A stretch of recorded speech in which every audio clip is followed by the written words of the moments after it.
Magandang hapon, ito po ang special coverage ng GMA Integrated News sa hagupit ng Super Bagyong Uwan.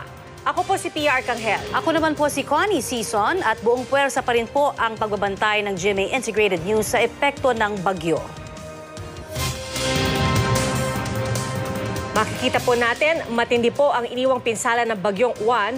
Una po, dun sa mga nasawi at hindi bababa sa 2 ang naitala at may tagapagbantay po tayo sa Bacolod, Dagupan, Catbalogan, Marikina, Baler, Aurora at Hagonoy, Bulacan.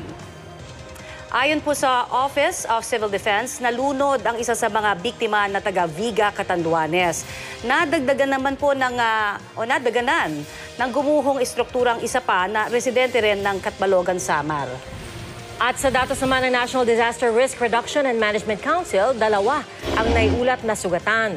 Walang naiulat na nawawala at mahigit 800,000 kababayan natin